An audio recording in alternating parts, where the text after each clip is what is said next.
काशी विश्वनाथ ओगड़दानी त्रिकालदर्शी कैलाशी अविनाशी भगवान शिव, जिनकी पुनित पावन पवित्र शिव महापुराण की कथा भगवान शिव की कृपा से, करुणा से, उनकी उदारता से आप और हम सभी को श्रवण करने का सौभाग्य बाबा देवाधिदेव महादेव की कृपा से प्राप्त हुआ है।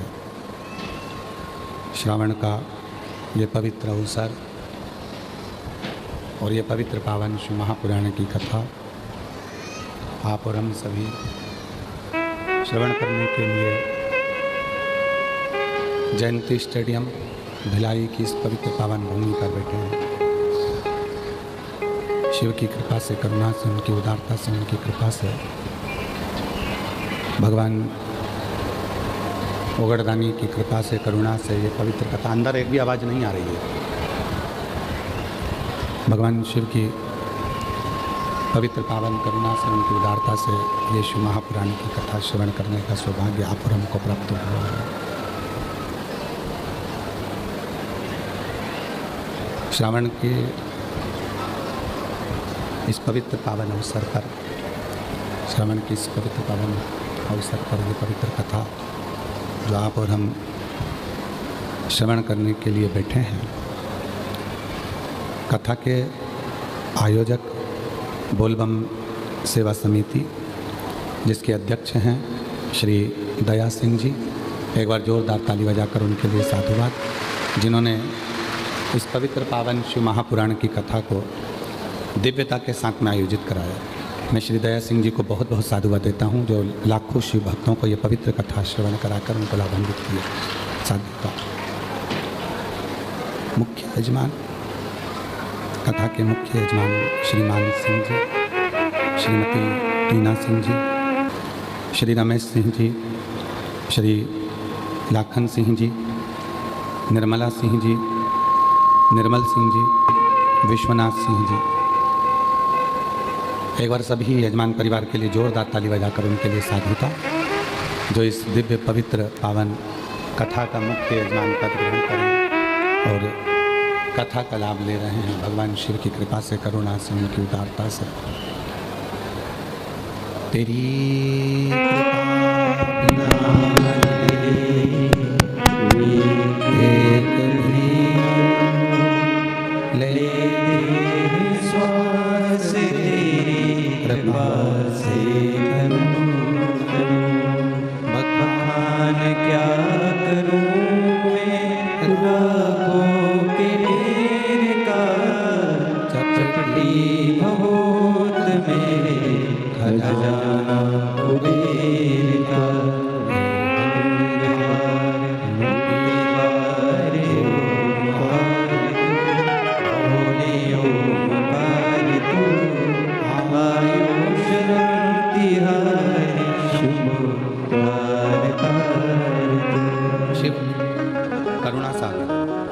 कृपा सागर, दया सागर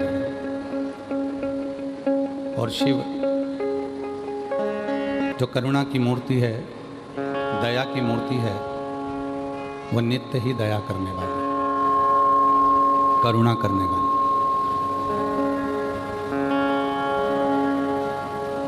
हमारे सनातन धर्म में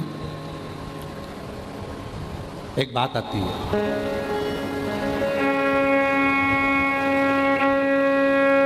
जिसको हम कहते हैं, शिव जी का एक नाम है करुणेश्वर महादेव, भगवान शंकर का एक नाम है श्री करुणेश्वर महादेव। कहते हैं जब व्यक्ति को कोई राह नहीं सूझती है, कोई मार्ग नहीं मिलता है, कोई राह नहीं मिलती है और व्यक्ति उलझता जाता है, उलझनों में फंसता चले जाता है, तब जल के अंदर थोड़ा सा चंदन का छींटा देकर, एक दाना चावल का शिव को समर्पित कर कर, जो वो चंदन का जल शिव को समर्पित करता है करुणेश्वर महादेव के नाम से, कहते हैं 3 से 4 घंटे के अंदर उसको राह मिलना प्रारंभ हो जाती है, वो उलझनों से दूर हो जाती है।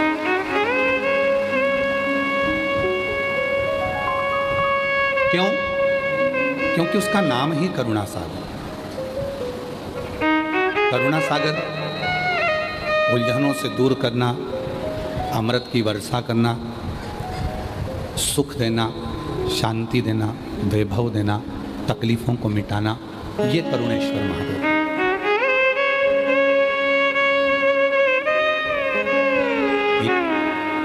कृपा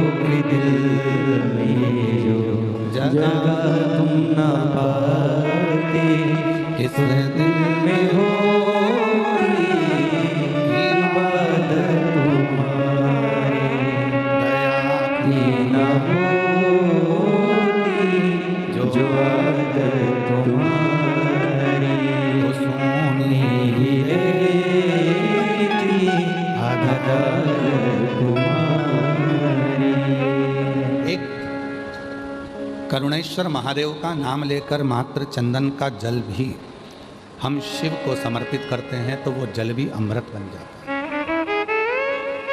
हमें उलझनों से मुक्त करता है, हमें तकलीफों से मुक्त करता है, हमें कष्टों से मुक्त करता है। पर शिव महापुराण की कथा कहती है कि भगवान शंकर को रिझाने के लिए 2-3 चीजों का स्मरण रखें। पहला, शिव को रिझाने के लिए आडंबर से दूर रहें। अगर भोलेनाथ जी को रिझाना है तो आपको दिखावा नहीं करना, आडंबर नहीं करना। दूसरे नंबर पर है, शिव को रिझाना है तो व्यर्थ का खर्चा और व्यर्थ की चर्चा, इन दोनों से दूर। शिव को रिझाने के लिए व्यर्थ के खर्चे से भी दूर रहना और व्यर्थ के चर्चे से भी। कर्जा लेकर कोई व्रत मत करना, कर्जा लेकर भगवान शंकर की पूजन मत करना, कर्जा लेकर कोई उद्यापन मत करना, कर्जा लेकर कभी जिंदगी में शिव महापुराण की कथा मत कराना। कर्जा लेकर ना तो शिव पुराण की कथा कराई है, ना शिव पूजन करी है, ना साधना। कितना सुंदर कहा है। शिव महापुराण की कथा कहती है, भगवान शंकर का चरित्र कहता है, शिव तत्व कहता है, शिव पुराण कहता है। ध्यान से सुनना। तुम्हारी पूजन की थाली लेकर तुम शिव जी के मंदिर में गए हो, देखो अभी जलवृष्टि बंद थी, रात को भी बंद थी, कथा में चालू हो गई। क्यों? क्योंकि बाबा पूरी परीक्षा लेता है, तभी तो देता है, तभी तो देगा।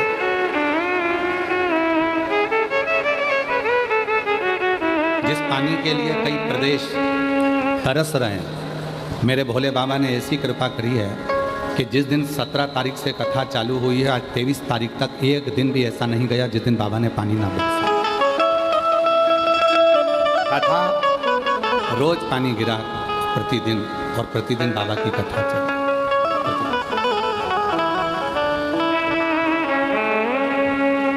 तो भगवान शंकर को रिझाने के लिए 2-3 चीजों का ध्यान रखो। पहले नंबर पर है, शिव जी को दिखावा पसंद नहीं है, आडंबर पसंद है। आप शिव जी को कोई दिखावे से प्राप्त नहीं कर सकते।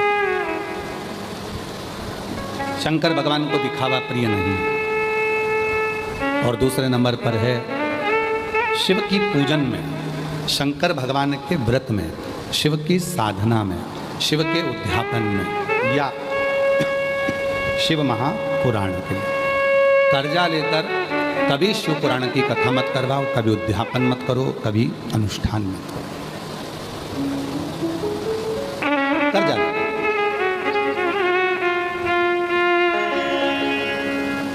जिस दिन मेरा उघड़दानी पंडाल में बैठकर कथा सुनो, जिस दिन मेरे भोले बाबा कृपा कर दें, तुम्हारी झोली इतनी धन से भर दें, तुम्हारी इतनी संपदा दे दें, तो बस उसी दिन सोच लेना कि मुझे कथा कराना। कर्जा लेकर नहीं, भैया देना जरा, मेरे को कथा करा रहा हूँ। किसकी कथा करा रहे हो? सियोर वाले बाबा की कथा। हो देव जरा भाई, 25 लाख रुपए कर्जे में दे दे, मेरे को कथा कराना है। कौन ने बोला कि कर्जा कर कर कथा करो? और कौन बोलता है कि कर्जा लेकर कथा करो? ना। जिस दिन मेरा डमरू वाला, जिसका नाम कुबेरेश्वर महादेव है, जिस दिन वो तुम्हारी झोली कुबेर के भंडारे से भर दे, उस दिन तुम कथा करो। कर्जा लेकर नहीं, आडंबर कर कर नहीं। कर्जा, व्यर्थ का कर्जा और व्यर्थ की चर्चा, ये दोनों ही शिव को प्रिय नहीं है। व्यर्थ की चर्चा में मत करो, ना व्यर्थ का कर्जा हो, ना व्यर्थ की चर्चा।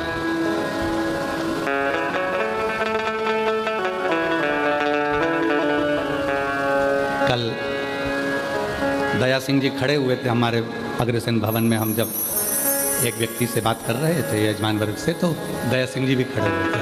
तो दया जी, हमने उनसे, वो बोले कि हम कथा कराएं, आप सबसे मिलना।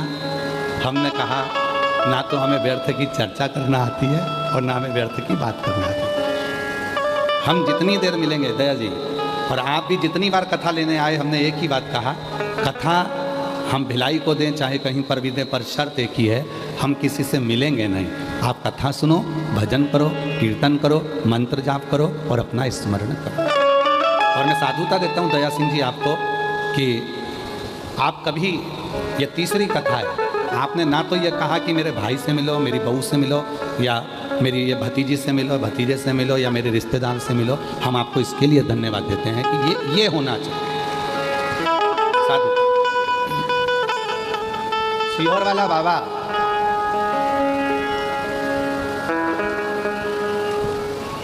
अगर किसी गरीबड़े से नहीं मिल सकता तो सेठ से क्यों मिले? क्यों मिले तो केवल मेरे ओघड़दानी से, मेरे शिव से। हाँ, हम कथा में आते हैं, उस समय पर अगर कोई मिलने के लिए खड़ा है, बैठा है, तो हम जरूर मिलते हैं। हम कथा से जाते हैं, कोई आकर बैठ गया, खड़ा हो गया, तो हम उसको जरूर हाथ जोड़कर उससे जरूर मिलते हैं।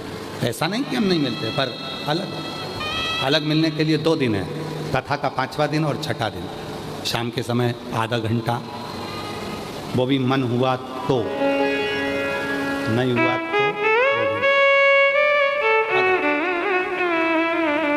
कई लोग कहते हैं गुरुजी हमारे वो महाराज जी आते हैं, ये महाराज जी आते हैं, वो बाबा जी तो ऐसे हैं कि रात को बैठे 8 बजे से तो मिले 11, 12, 1 बजे तक, फिर सवेरे से मिल लो, शाम से मिल लो। नहीं, हम आपसे कहते हैं सियोर वाले से मिलने की ललकता मत रखना, डमरू वाले से मिलने की ललकता रखना। शिव से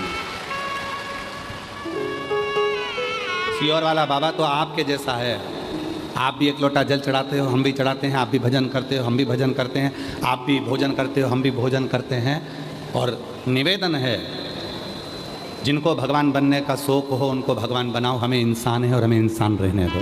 हमें इंसान है, हमें भजन करने दो, अपना स्मरण करने दो, भक्ति करो, स्मरण करो। व्यासपीठ से एक बात कही थी, शरीर में अगर रोग आ जाए, बीमारी आ जाए, तो सबसे पहले अपने नज़दीक के डॉक्टर के पास जाओ। हम डॉक्टर को शिव मानते हैं, शंकर मानते हैं। वो डॉक्टर अगर आपको कह दे कि ये रोग है, ये बीमारी है, इसके लिए दवाई खाना है, आप दवाई खाना प्रारंभ करो और शिव जी को 1 लोटा जल चढ़ाना प्रारंभ करो। तो दवा और दुआ जब दोनों साथ चलेगी तो तुम्हारा रोग जल्दी समाप्त हो।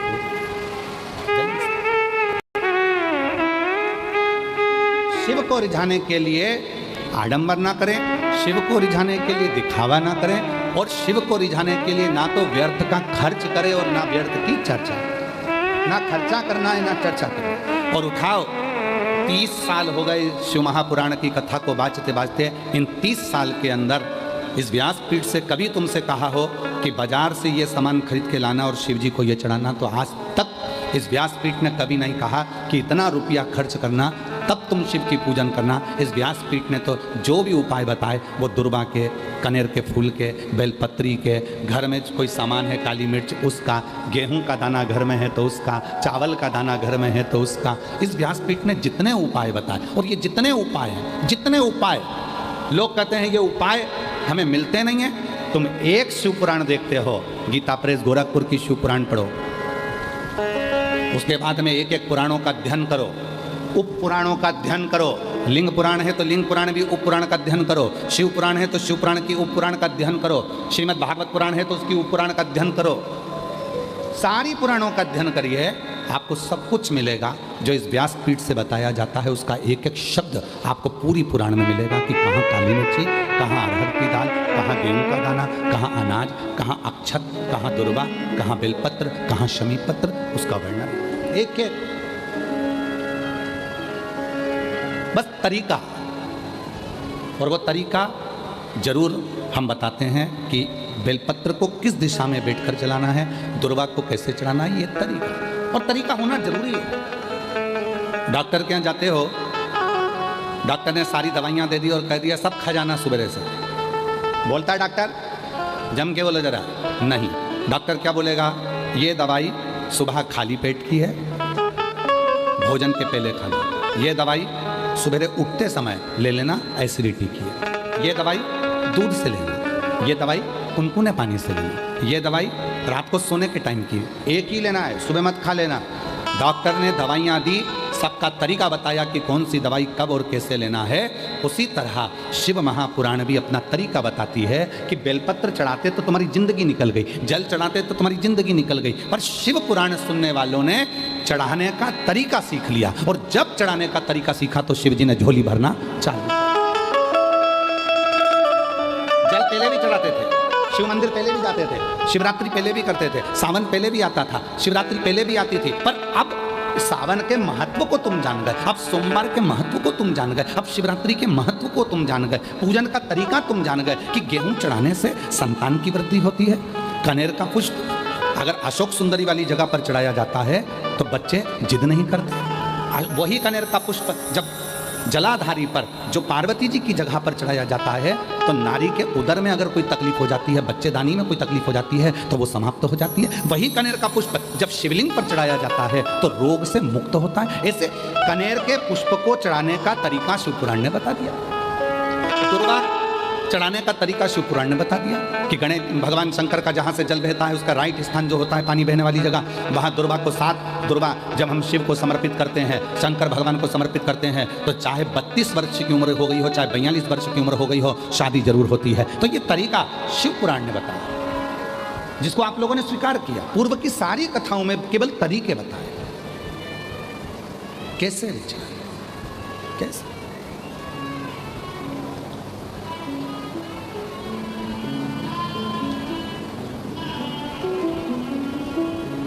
बस वही तरीका आप और हमने सीखा, वही तरीका। आज जो ये लाखों की भीड़ रात को 11 बजे से लेकर 10 बजे रात्रि से जो भीड़ बढ़ना प्रारंभ हुई है, तो बता रहे हैं कि पूरे रोडों पर छाता लगा लगा कर भक्त बैठे हुए,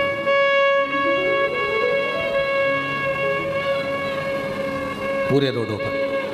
और आप में से कई माताएं भाई बहन ऐसे हैं जो भिलाई के होने के बाद भी पहले आकर बैठकर जगह को संभाल रहे हैं। कोई रात को 3 बजे आ गया, कोई 2 बजे आ गया, कोई 11 बजे आ गया, कोई 10 बजे आ गया। रात के 10 बजे से लेकर तुम केवल ये 2.5 घंटे की कथा का इंतजार कर रहे हो। इस व्यासपीठ पर हम केवल 2.5 घंटे के लिए कथा करते हैं, आधा घंटा आशीष करता है, 2.5 घंटे। और सियोर वाला बाबा इस कथा को नहीं बोलता, सियोर वाले बाबा की इतनी सामर्थ्यता नहीं है कि प्रदीप मिश्रा इस कथा को बाँच ले। ये शिव पुराण बाँचने के लिए स्वयं देवाधिदेव महादेव ही व्यासपीठ पर बैठकर कथा का वाचन, और कथा करवाने वाला भी कोई दूसरा नहीं होता। अगर बोलबम समिति को दया सिंह जी को भोलेनाथ जी ने आगे रखा है, तो बाबा ने स्वयं शिव के रूप में किसी न किसी रूप में आकर दया सिंह जी पर कृपा कर कर कि भाई ये शिव पुराण तुम्हें सावन के महीने में कराना है, बोल बम समिति को कराना। ये शिव की कृपा से शिव किसी रूप में आकर इनके ऊपर करुणा कर देते हैं और कहते हैं कि ये कथा करा। और कथा सुनने वाले आप नहीं हो। जितने शिव भक्त छाता लगा कर बैठे हैं, जितने शिव भक्त रोडों पर बैठे हैं, कीचड़ में बैठे हैं, पेड़ों पर टंगे हुए हैं, वृक्षों के ऊपर बैठे हुए हैं, कोई कहीं कहीं बैठे हुए हैं, पंडाल में बैठे हैं, चैनल के माध्यम से आस्था चैनल पर कथा सुन रहे हैं, फेसबुक यूट्यूब पर कथा सुन रहे हैं, जितने भी कथा सुन रहे हैं, कथा आप नहीं सुन रहे, आपका कोई पुराना रिश्ता मेरे भोलेनाथ जी से है, जो भोले बाबा आपको बुलाकर कथा श्रवण करा रहे हैं।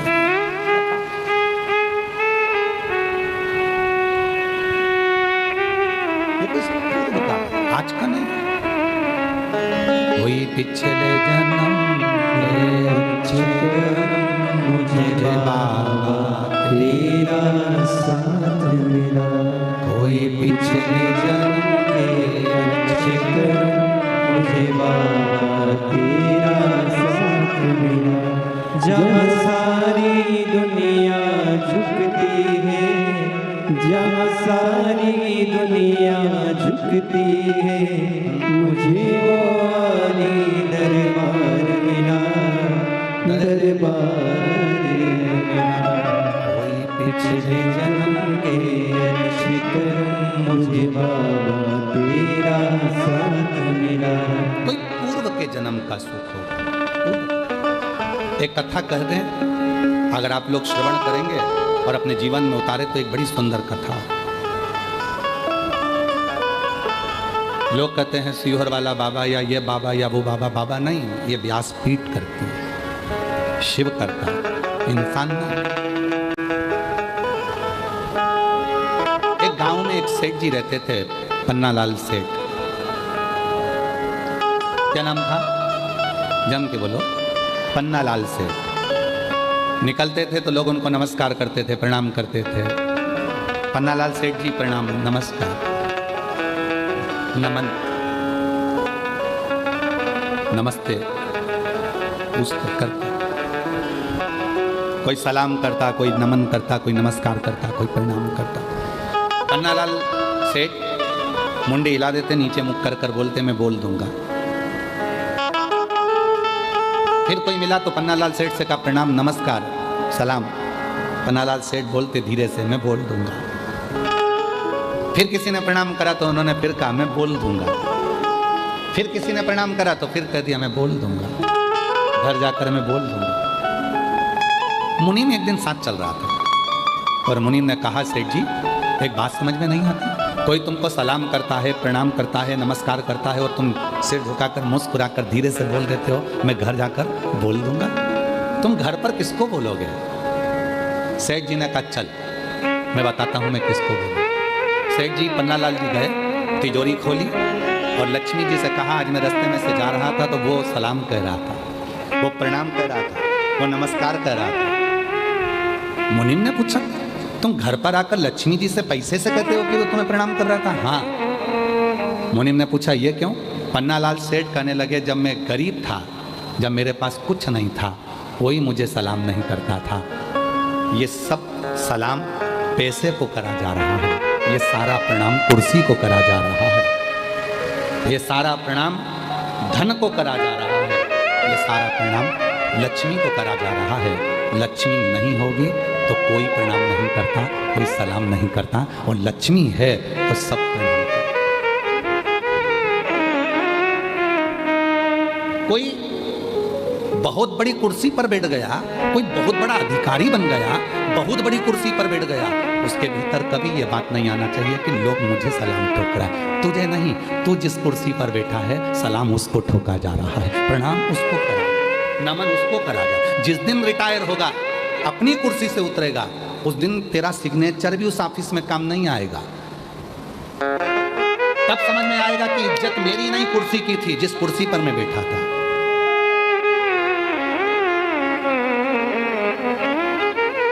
कुर्सी की इज्जत नहीं है, इज्जत तुम्हारी नहीं, इज्जत उस कुर्सी की है जिस कुर्सी पर तुम बैठे, जिस कुर्सी पर तुम्हें बिठाया। पन्नालाल सेठ कहते हैं मुनीम से, जब मेरे पास धन नहीं था तो लोग मुझे पन्नू पन्नू कहते थे। है पन्नू इधर आ, है पन्नू उधर आ। और जैसे ही मेरे पास धन बढ़ा तो लोग सलाम भी ठोकते हैं, प्रणाम भी करते हैं, नमस्कार भी करते हैं। ये प्रणाम इसीलिए पन्नालाल सेठ कहते हैं धीरे से सिर झुकाकर मैं घर जाके बोल दूंगा, मैं घर जाकर बोल दूंगा। मेरी जीजियों, बस ये स्वभाव तुम्हारे अंदर जिस दिन आ जाएगा, समझ लेना कि दुनिया के सबसे बड़े संत, साधु, सन्यासी, तपस्वी और एक श्रेष्ठ व्यक्ति आप बन गए कि लोग हमें नहीं, हमारे वैभव को, हमारी कुर्सी को, हमारे पद को, हमारी प्रतिष्ठा को, हमारे धन को, हमारी दौलत को नमन करते हैं।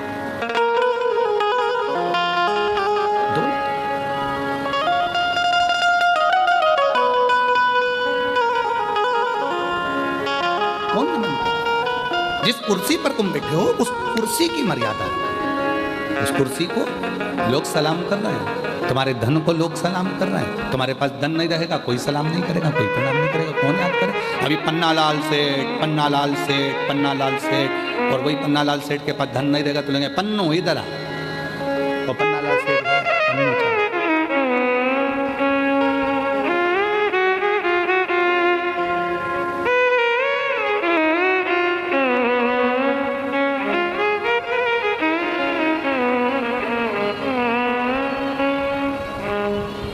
कभी कभी इस कथा को कहते कहते हमको एक गाने की एक लाइन याद आ जाती है, मत कर इतना गुरूर,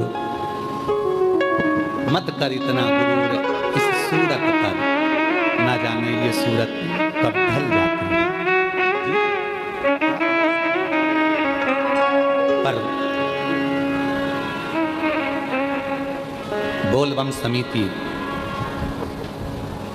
जिस समिति का बच्चा बच्चा, जिस समिति का एक एक व्यक्ति, जिस व्यक्ति का एक एक समिति का कार्यकर्ता आए हुए भक्तों को अपना घर समझता है, आए हुए भक्तों को अपना परिवार समझता है और सेवा में।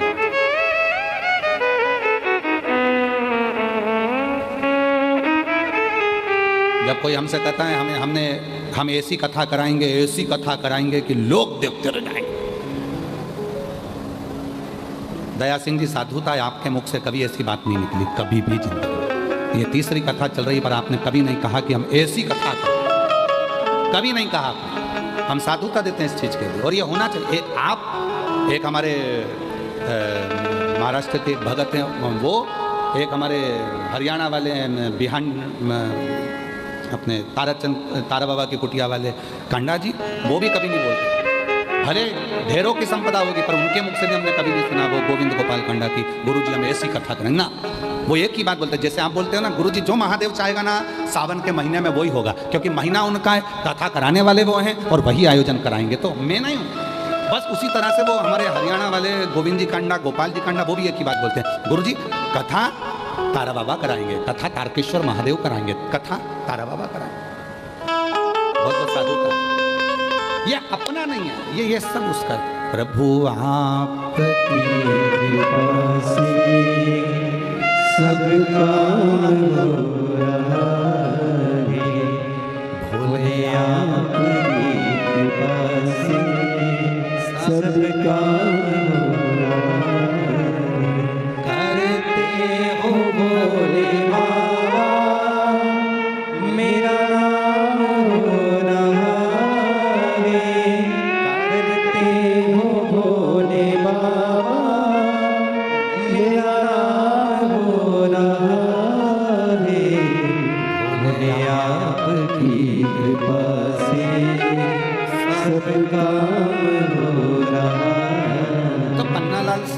घर जाते समय लक्ष्मी से कहते हैं कि लोगों ने तुम्हें सलाम कहा, लोगों ने तुम्हें प्रणाम कहा, लोगों ने तुम्हें नमस्कार कहा। मुनीम कहते हैं आप पैसे को जाकर कहते हाँ, क्योंकि सम्मान इसका हो रहा है। तो जितने भी बहुत ऊंचे ऊंचे पद पर बैठने वाले, चाहे अधिकारी हो, चाहे राजनेता, सत्ताधारी, वैभवपति कोई भी हो, वो अपनी कुर्सी को जाकर कहो कि ये सलाम तुम्हें कहा गया है, ये प्रणाम तुम्हें करा गया है, ये नमस्कार तुम्हें करा गया है। जिस कुर्सी पर मैं बैठा हूँ, जिस पद पर मैं बैठा हूँ, ये प्रणाम उसका है। कोई दूसरा बैठेगा तो उसका प्रणाम होगा, कोई तीसरा बैठेगा उसका प्रणाम होगा, कोई चौथा बैठेगा उसका। और निवेदन है, बस यही बात हमने कथा की अपने अंदर उतार कर रखी है कि कोई हमें अगर नमस्कार भी करता, पहले तो हम उससे पाँव भी नहीं छुआते, हम हमारे, क्योंकि तुम सब मेरी बहनें हो।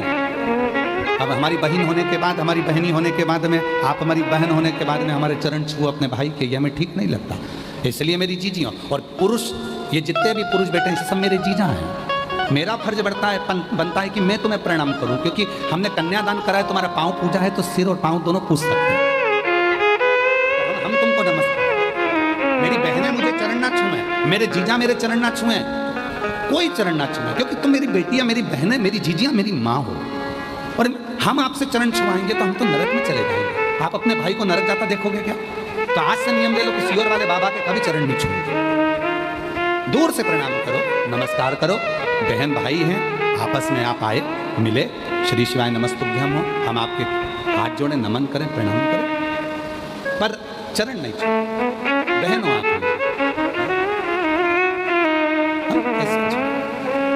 हमारे बीच में शिवरी नारायण वाले महाराज श्री पधारे हैं। एक बार जोरदार ताली बजाकर उनका साथ। प्रत्येक कथा में बड़ा भाव रखते हैं और प्रत्येक कथा में आपका आगमन होता है शिव की कृपा से। बहुत बहुत साधुवाद।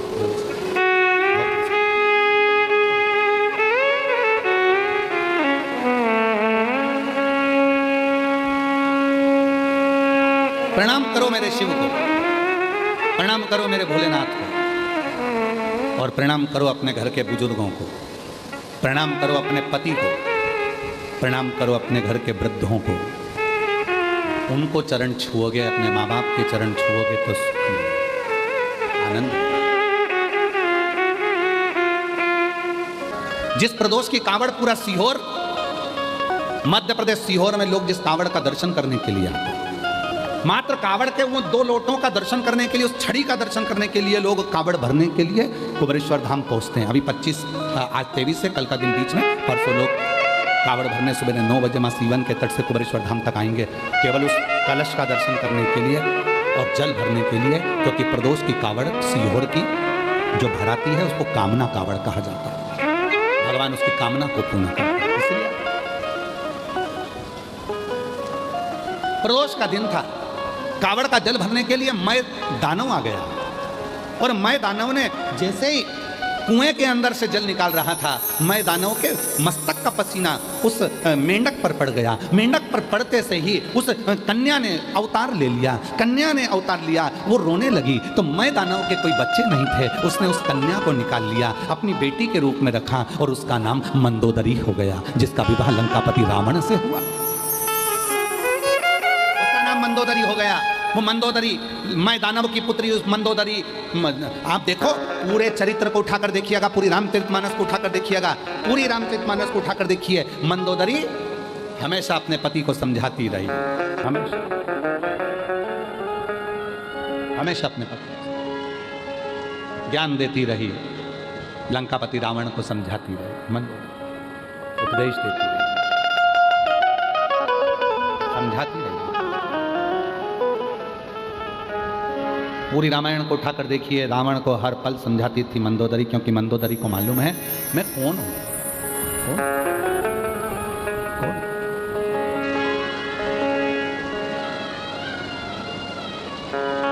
मैं दानव ने मंदोदरी से विवाह कर लिया। मैं दानव ने मंदोदरी का विवाह लंकापति रावण से कर दिया। रावण से कहते हैं जितना रावण शिव की साधना करता था, जितना रावण शंकर की आराधना करता था, जितना रावण शिव की साधना में डूबा रहता था, उससे 4 गुना ज्यादा शिव की साधना में मंदोदरी डूबी रहती थी। क्यों? आप सबको मालूम होगा, स्मरण में होना चाहिए आपके। पूरी लंका तहस नहस हो गई थी, केवल एक मंदोदरी ऐसी थी जिसके शिव भक्ति के कारण वो पूरी की पूरी लंका वापिस वैसी की वैसी हो गई थी।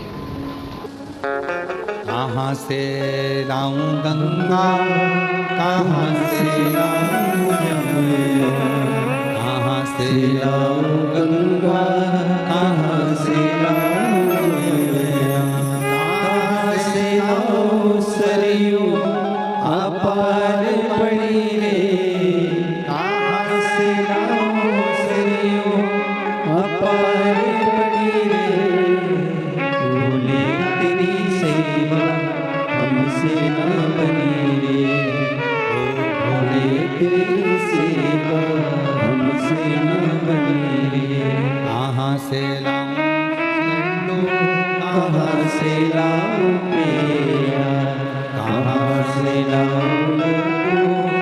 कहाँ से लाऊं कहाँ से लाऊं बर्फी वो शक्कर जड़ी रे, कहाँ से लाऊं बर्फी वो शक्कर जड़ी रे, बोले तेरी सेवा हमसे ना बनी रे, बोले तेरी सेवा हमसे ना बनी।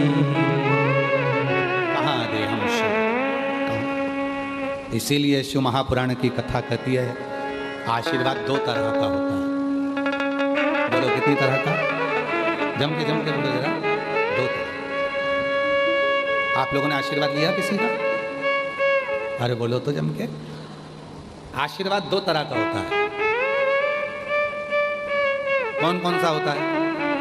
अब लोग कहेंगे गुरुजी आशीर्वाद भी तो होता है। बिल्कुल होता है। जितने आस्था चैनल पर सुन रहे हो, जितने फेसबुक यूट्यूब पर सुन रहे हो, जितने सोशल मीडिया पर सुन रहे हो, जितने ये पवित्र शिव महापुराण के प्रांगण में जयंती स्टेडियम भिलाई में बैठकर कथा सुन रहे हो, जानते हो आशीर्वाद दो तरह का होता है। एक आशीर्वाद चरण छूकर लिया जाता है। क्या छूकर लिया जाता है? चरण छू। एक आशीर्वाद चरण छूकर लिया जाता है और दूसरा आशीर्वाद दिल छूकर लिया जाता है, किसी के मन को छूकर। मन कब छुएगा?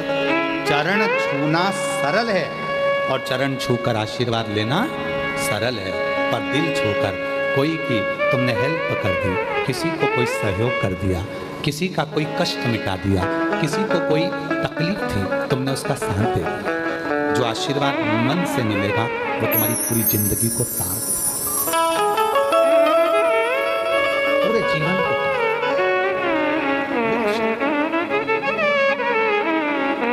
छुओ, कभी अपने हृदय को छुओ। माता पिता के चरण छूने से ज्यादा जरूरी है माता पिता के हृदय को छूना, उनके दिल की बात को जानना। माँ दवाई के लिए तरस रही है, पापा कह रहे हैं कि मुझे ये चाहिए, और तुम चरण छूकर आशीर्वाद तो ले रहे हो पर दिल नहीं छू पा रहे। एक भाई आस लेकर खड़ा हुआ है, वो तुम्हारे चरण छू रहा है, तुम आशीर्वाद भी दे रहे हो, पर उस भाई ने मन में सोचा है कि आज मेरा बड़ा भैया, उसके पास बहुत कुछ है तो मुझे थोड़ी सी हेल्प कर देगा। उसका दिल हमने परसों की कथा में कहा था, अगर घर में बेटी नहीं है और कन्यादान करना चाहते हो तो अपने आसपास में कोई बेटी हो तो उसको शिक्षा अध्ययन कराओ, उसको पढ़ाओ, कन्यादान का फल मिले। आशीर्वाद दो तरह का होता है, एक चरण छूकर लिया जाता है, दूसरा दिल छूकर लिया जाता है। चरण छूकर मिला वो अपनी जगह पर है, पर किसी का दिल तो छू। पराया दर्द जो अपनाए उसे इंसान कहते हैं, किसी के काम जो आए उसे इंसान कहते हैं। ये भारत की संस्कृति का, स्वयं खा लेना सुकृति है, छुड़ा कर खा लेना विकृति है, और बांट कर खाना ये मेरे भारत देश की संस्कृति है। ये मेरे भारत देश की संस्कृति है। जो मिला वो दिया, जो आप सब कौशल प्रदेश के हो, माँ कौशल्या जी की भूमि से हो, माँ कौशल्या जी के जन्मस्थली से हो। आप सब जानते होंगे कि जब माँ जानकी जी विवाह कर आई थी, कौशल्या जी ने एक फल दशरथ जी को दिया। दशरथ जी ने वो फल सीता जी को दिया था। अब तुम्हारी गोद में अगर कोई फल दे देना तो तुम ये सोचो ये तो मेरे लिए दिया, मैं ही पूरा खाऊंगी, पूरा मेरा, ये सब मेरा। कौशल नरेश की पवित्र कौशलपुर, कौशल्या जी के गांव से, नगर से आप लोग, कौशल प्रदेश से आप। कौशल्या जी ने एक फल दिया दशरथ जी को, दशरथ जी ने वो फल सीता जी की गोद में डाल दिया, और दशरथ जी ने कहा सीता जानकी हमारे घर की मर्यादाओं को दर्शाना, बहू के श्रेष्ठ कर्म को दर्शाना। फल लिया मां जानकी जी ने, गई। घर में जितने सदस्य थे उतने उस फल के टुकड़े करे दशरथ जी के हाथ में लाकर दे दिए। दशरथ जी ने पूछा क्या है ये? फल जो आपने दिया था। फल? दशरथ जी ने आशीर्वाद दिया, बहू आज मुझे अच्छा लगा। इसी को भारत देश की संस्कृति कहते हैं, जो बांट कर खाया जाए। जो फल तुमको दिया था वो फल तुमने बांट कर सबको देने का प्रयास करा, ये श्रेष्ठ है।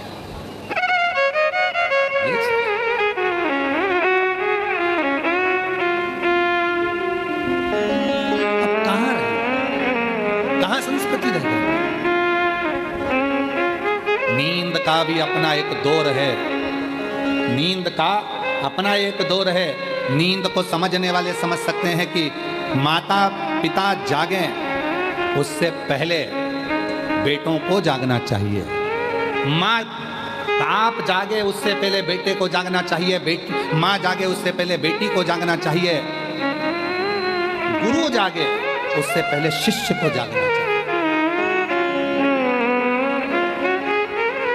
हमारे कई सारे शिष्य ऐसे भी हैं, गुरुजी तो सवेरे उठ जाते हैं, शिष्य आराम से उठते हैं। क्या गुरु जागे उससे पहले शिष्य को जागना चाहिए, बाप जागे उससे पहले बेटे को जागना चाहिए, माँ जागे उससे पहले बेटी को जागना चाहिए, और सास ससुर जागे उससे पहले बहू को जागना चाहिए। पर अब नियम दूसरा हो गया। बेटा सोता है, बाप जागता है, बेटी सोती है, माँ जागती है, शिष्य सोते हैं, गुरु जागता है, और बहू सोती है, सास ससुर।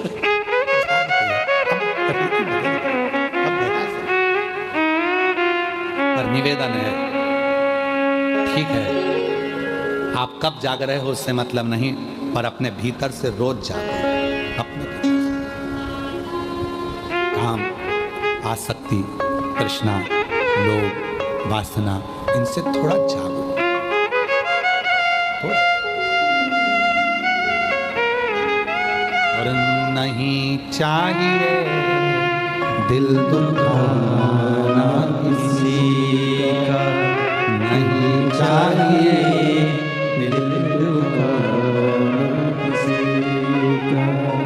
सदा ना रहा है, सदा ना रहा है जमाना किसी का, नहीं चाहिए दिल दुखाना किसी का, नहीं चाहिए दिल दुखाना किसी का। सदा ना रहा है, सदा ना रहेगा जमाना किसी का, नहीं चाहिए दिल दुखाना किसी का, नहीं चाहिए दिल दुखाना किसी का। अच्छी कुर्सी मिले उसका सदुपयोग करो, अच्छा पद मिले उसका सदुपयोग करो, अच्छी प्रतिष्ठा मिले उसका सदुपयोग करो, अच्छा वैभव मिले उसका सदुपयोग करो, अच्छा धन मिले उसका सदुपयोग करो। एक दिन कुर्सी, पद, प्रतिष्ठा, यश, धन, वैभव एक दिन ऐसा आता है कि फिर उससे उतरना जाना पड़ता है, फिर उस क्रम में आना पड़ता है। उसका प्रयोग कर लो, सही प्रयोग, सही समय। अभी अपने सिग्नेचर से काम हो रहा है तो सिग्नेचर का सदुपयोग करो। किसी गरीबड़े का, किसी अनाथ का, किसी को शिक्षा की, किसी को चिकित्सा की जरूरत है, किसी को आपके एक सिग्नेचर की जरूरत है जिससे उसकी जिंदगी बच सकती है। प्रयोग करो। एक समय ऐसा आएगा वो सिग्नेचर तुम्हारे ऑफिस में तुम्हारा ही नहीं चल पाएगा। सदुपयोग करो उसका। एक समय ऐसा आएगा कि तुम्हारे घर में तुम्हारा ही पैसा तुम खुद खर्च नहीं कर पाओगे। हॉस्पिटल में पड़े होगे और दूसरे निर्णय ले रहे होंगे इनको वेंटिलेटर पर कितने दिन रखना है, रखें कि नहीं रखें। ज़्यादा वेंटिलेटर पर रखेंगे तो ज़्यादा हॉस्पिटल का खर्चा बढ़ जाएगा। जिसने कमाया उसी का पैसा उसमें नहीं लगा पाओगे, वो खुद नहीं लगा पाएगा। इसलिए अपने धन का भी सदुपयोग खुद करो और तुम्हारे शरीर का भी सदुपयोग खुद करो। रोज प्रतिदिन अपने शरीर का भी सदुपयोग करो। योगा करो, प्राणायाम करो, प्रतिदिन ये शरीर बड़ी मुश्किल से मिला है, ये ऐसे ही नहीं कमाना, और उसके साथ में थोड़ा बन सकता है तो परमार्थ का काम करो। अपने को भगवान ने अच्छी शिक्षा दी है, 4-5 बच्चों को इकट्ठा करो अपने मोहल्ले के, उन बच्चों को शिक्षा अध्ययन कराओ, पढ़ाना सिखाओ। किसी को चिकित्सा की जरूरत है, कोई ले जाने वाला हॉस्पिटल नहीं है, हाथ पकड़कर उसको हॉस्पिटल लेकर जाओ। और फिर निवेदन करेंगे, तुम्हारा बुखार आएगा तो कोई भी हाथ पकड़ लेगा, चक्कर आएगा तो कोई भी हाथ पकड़ लेगा, पर जब समय का बुरा चक्कर आता है तो कोई हाथ पकड़ने वाला नहीं मिलता है। इसलिए उसका सदुपयोग करो, समय का सदुपयोग करो, शरीर का सदुपयोग करो, वैभव का सदुपयोग करो, धन का सदुपयोग करो। पर कई लोग तो ऐसे हैं कि अपने भूमि का भी सदुपयोग नहीं कर पाते। कई लोग कथा सुनने वाले अगर किसी की दुकान के सामने जाकर बैठ जाएं, किसी के होटले पर जाकर बैठ जाएं, कोई कथा सुनने वाला किसी के होटले पर जाकर बैठ जाए तो लोग नाराज हो जाते हैं, मेरे होटले पर बैठा, दूसरे दिन वो लाएगा पानी डाल देगा, यहाँ कोई बैठेगा ही नहीं। होटले पर नहीं बैठने देते, तो विचार करिएगा, जो होटले पर बैठने नहीं दिए हैं वही एक दिन मर के भूत प्रेत बन जाते हैं और उनका फिर होटला बन जाता है। महाराज जी कहते थे इनका होटला बना तो बड़े प्रेत है, जीवात्माएं घूम रही है, क्योंकि किसी को बैठने नहीं दी, कभी किसी को पानी नहीं दिया, कभी किसी को भोजन नहीं दिया, उसका होटला बन गया। तुम जाना रोड के किनारे पे बहुत सारे होटले बने दिखेंगे जिसपे होटलों पर लोग धूप बत्ती लगा रहे होंगे, होटले। इन्होंने कभी जिंदगी में किसी को बैठने नहीं दिया तो इनका होटला बन गया। सदुपयोग करो अपने शरीर का। आपको शिक्षा है आपके पास में, पढ़ाओ। जरूरी नहीं कि आप टीचर होगे तो पढ़ाओगे, आप में टैलेंट है। पृथ्वी पर जन्म लेने वाला एक एक बच्चा, कई बच्चे कह देते, कई माँ बाप कह देते मेरे बच्चे में तो अकल नहीं है, कई कह देते मेरे इसमें अकल नहीं है। कौन ने कहा अकल नहीं है? ये पृथ्वी किसकी है? ब्रह्मलोक ब्रह्मा जी का, बैकुंठ लोक भगवान विष्णु का। पृथ्वी किसकी है? मृत्यु लोक किसका है? जम के बोलो, देव अधिदेव महादेव का। ब्रह्मलोक ब्रह्मा जी का, बैकुंठ लोक भगवान विष्णु का, मृत्यु लोक मेरे शंकर भगवान का है, और यह मृत्यु लोक भगवान शिव का घर है। अब हम आपसे पूछते हैं, उत्तर दीजिएगा, आप में से कितने लोग हैं जो पूरे घर का कचरा अपने कमरे में रखते हैं? उत्तर दो। है कोई? पूरे घर का कचरा जो अपने कमरे में रखता है, पूरे घर का टाला कबाड़ा जो अपने घर में कमरे में रखता है। कमरे में तुम अच्छी क्वालिटी चीज रखते हो, अच्छी सीनरी, अच्छा गुलदस्ता, अच्छा बेडरूम, अच्छी बेडशीट, अच्छा सामान, अच्छा पंखा, सब तुम अपने कमरे में रखते हो। तो ये पूरा जो कमरा है, ये पूरी पृथ्वी है, ये मेरे भोलेनाथ का घर है। जब शंकर जी का घर है तो शंकर जी कचरे को अपने यहाँ रखेंगे क्या? पृथ्वी पर जो भी जन्म लेता है सब टैलेंटवान होते हैं, क्योंकि शिव के घर में रहता है। बस अपने भीतर के उस टैलेंट को निखारो। जो लड़का कहता है, लड़कियां कहती है हम कभी नीट क्लियर कर सकते हैं, हम सीए बन सकते, क्यों नहीं? किसने कहा नहीं बन सकते? हमसे लोग कहते हैं कि तुम्हारी बुद्धि नहीं है। अरे बहुत है, जितनी है उतनी कम नहीं है। पढ़ो, रात दिन करो, खूब पढ़ाई करो, खूब पढ़ाई करो, कौन मना कर?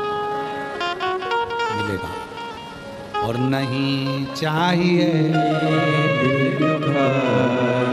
किसी का, सदा ना रहागे, सदा रहागे, जमाना किसी का नहीं चाहिए, दिल दुखाना किसी का नहीं चाहिए, दिल दुखाना किसी।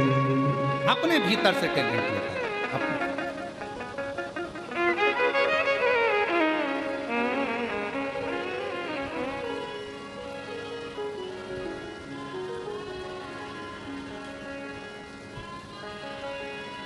किसी ने बहुत अच्छी बात कही है,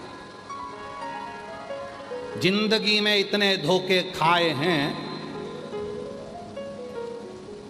जिंदगी में इतने धोखे खाए हैं, अब तो शहद भी उसी से खरीदता हूं जिसका मुंह सूजा हुआ होता है। मालूम तो पड़े कि मधुमक्खी का शहद लेकर आया है, अब तो शहद भी उसी से खरीदता हूं जिसका मुंह सूजा हुआ होता है। दिखता है कि शहद असली है, काटा है 2-4 जगह, काटा। मेरे शिव कथा कहती है, इसलिए शंकर की कथा कहती है। शिवपुराण कह रहे हैं, भगवान देवादिदेव महादेव का चरित्र कह रहे हैं, महाराज शंकर जी का पवित्र चरित्र कह रहे हैं।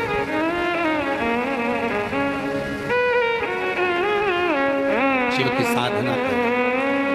शिव की साधना।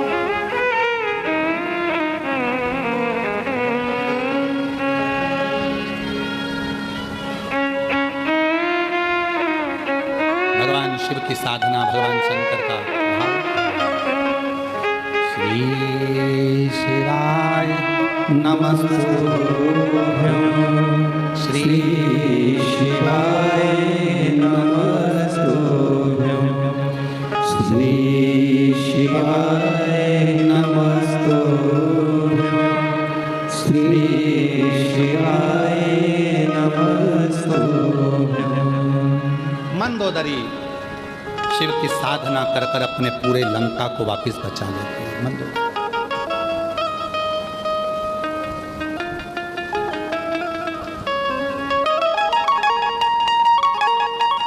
शिव साधना से एक स्त्री, एक नारी, एक बेटी, एक बहन, एक मां अपने पूरे घर को बचाकर, पूरे घर।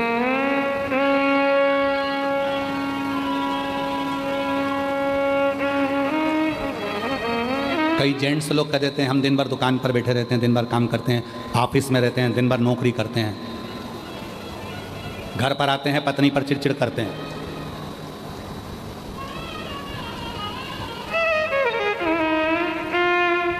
तुम वहां काम करते हो तो वो भी घर पर काम करती है,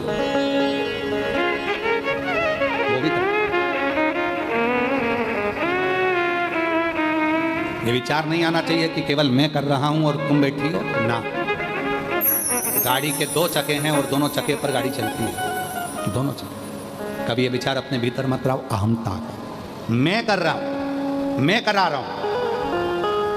एक ऋषि हैं जिनके नाम से शिव जी का एक नाम है कपिलेश्वर महादेव। ऋषि का नाम है कफलक ऋषि। बाबा जी, ऋषि का नाम कफलक ऋषि।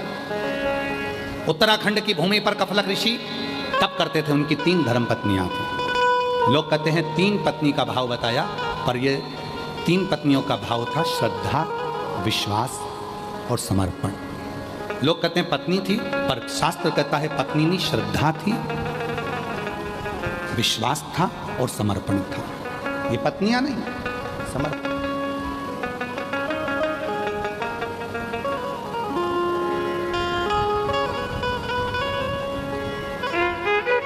ये समर्पण है। कफलक ऋषि श्रद्धा को धारण कर कर, विश्वास को धारण कर कर, समर्पण को धारण कर कर उत्तराखंड की भूमि पर चले गए। एक गुफा के अंदर तप करने लगे। उनके तप करने का कारण केवल इतना था कि शिव जी से उनको 3 प्रश्न करना था, केवल 3 प्रश्न भोलेनाथ जी से, और कुछ नहीं। कोई चाह नहीं है मांगने की, कोई चाह नहीं है कुछ पाने की, केवल प्रश्न करना है। कफलक ऋषि, तू आजा भोला जोगिया। शिव से केवल 3 प्रश्न मांगे।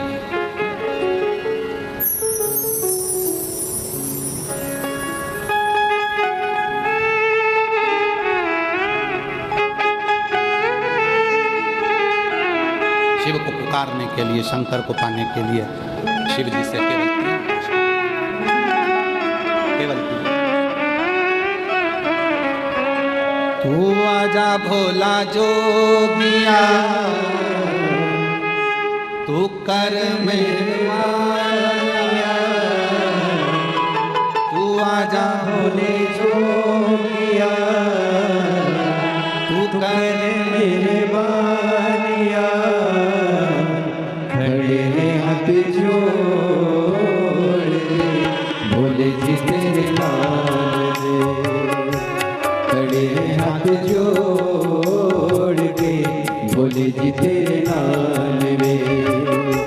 तू आजा भोले जोगिया, तू कर मेहरबानिया, तू आजा भोले जोगिया, तू कर मेहरबानिया। खड़े हैं हाथ जोड़ के भोले जी तेरे नाल में, खड़े हैं हाथ जोड़ के भोले जी तेरे नाल में। आजा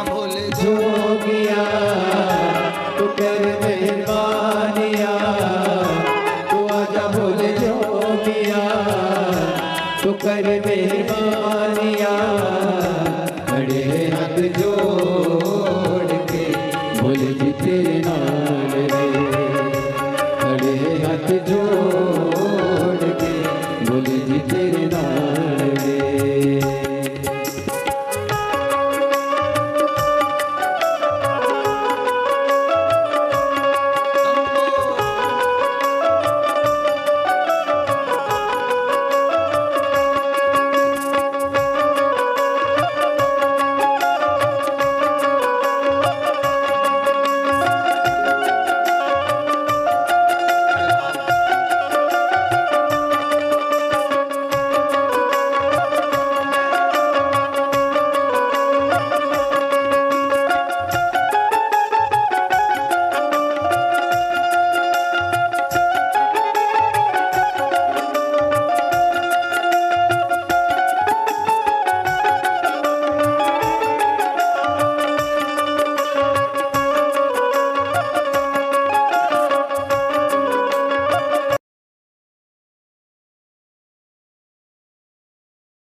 चंदा सजा है भोले मस्तक पे तेरे, चंदा सजा है भोले मस्तक पे तेरे, दुपड़े मिठाई भोले नाम से तेरे, दुपड़े मिठाई भोले नाम से तेरे, दीवाने भोलेनाथ के कुबेश्वर धाम के, दीवाने भोलेनाथ के कुबेश्वर धाम के, खड़े हैं हाथ जोड़ के भोले जी तेरे नाल वे, खड़े हैं हाथ जोड़ के भोले जी तेरे नाल वे। तो आजा भोले जोगिया तू कर मेहरबानिया, तो आजा बोले जोगिया तू कर मेहरबानिया, खड़े हैं हाथ जोड़ के भोले जी तेरे नाल वे, खड़े हैं हाथ जोड़ के भोले जी तेरे नाल वे, खड़े हैं हाथ जोड़ के भोले जी तेरे नाल वे। अपने स्थान पर बैठकर बाबा देवादिदेव महादेव को अपने मन का भाव कहिए, प्रार्थना करिए, निवेदन करिए, विनय करिए, बाबा को अपने मन का भाव कहें हृदय से। आज कथा का विराम दिवस है। जो कथा 17 अगस्त से 23 अगस्त तक चल रही थी, आज वो विराम हो जाएगी। भाव से 23 अगस्त को ये कथा विराम होगी। 25 अगस्त को सीहोर कुबरेश्वर धाम की सुबह 9 बजे कावड़ यात्रा माँ सीवन के तट से 11 किलोमीटर जाएगी। प्रदोष की कावड़ है, कामना कावड़ है। सब सीहोर के आसपास क्षेत्रवासी अवश्य दर्शन करें और अपने जीवन को आनंदित करें। 28 अगस्त को रक्षाबंधन का त्यौहार, सभी बहनों को सीहोर वाले भाई की ओर से बहुत बहुत बधाई हो। आपके जीवन में हमेशा खुशियाँ भरी हो। 11 सितंबर से 17 सितंबर तक, 11 सितंबर से 17 सितंबर तक उचाहार, रायबरेली, उत्तर प्रदेश में शिव महापुराण की कथा 1 बजे से 4 बजे तक रहेगी, जिसको आप और हम सब श्रवण करेंगे और अपने जीवन को धन्य बनाएंगे। पंडित श्री राघव जी मिश्रा जी के मुखाग्रविंद से सोनकच्छ मध्य प्रदेश में अनाज मंडी में 1 सितंबर से 5 सितंबर 5 दिवसीय शिव पुराण 1 बजे से 4 बजे तक रहेगी। भाव से बाबा को अपने मन की बात कहो। आज कथा का विराम दिवस है, दिल से प्रार्थना करो।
बाबा विश्वनाथ, ओगरदानी, प्रकाशदर्शी, कैलाशी, अविनाशी भगवान शंकर की पवित्र कथा कर रही है।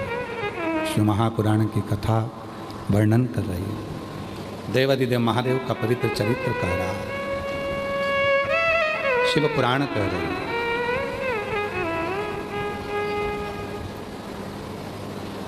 शिव को रिझाने के लिए कोई कर्जा, कोई व्यर्थ की चर्चा नहीं। एक ऋषि का वर्णन किया, सुंदर कफलक ऋषि। बाबा का उत्तराखंड की भूमि पर बैठकर, एक कंदरा में बैठकर तप कर, और तप करते प्राप्त करना है शिव को। शिव से कुछ प्रश्न है, केवल वही करना है और कुछ नहीं। मुझे कुछ चाहिए नहीं, कुछ नहीं चाहिए, केवल शिव से प्रश्न करना और कुछ नहीं। और जीवन में बहुत सुंदर प्रसंग है महाराज। अगर मौका लगे अपने जीवन काल में, अगर जब मौका लगे और कभी ऐसा योग बन जाए कि विश्वनाथ भगवान शिव ओघड़दानी त्रिकालदर्शी कैलाशी अविनाशी भगवान शंकर तुम्हारे सामने आ जाए तो उससे मांगना कुछ मत मांगना, बस इतना जरूर कहना कि आने में इतनी देर क्यों कर दी, क्यों इतनी देर?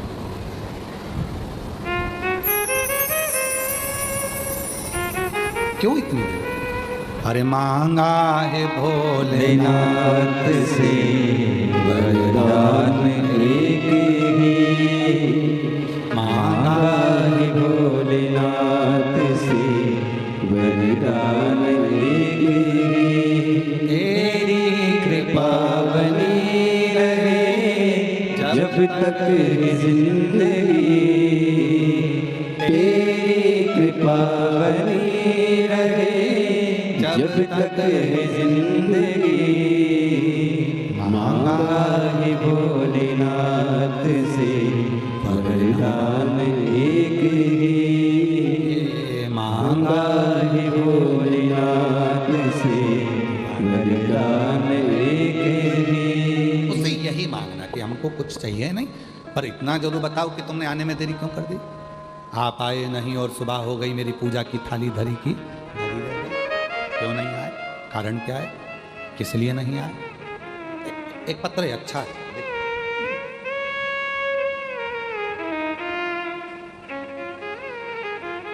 जब हम मिले उससे कहा जाए अच्छा पत्र।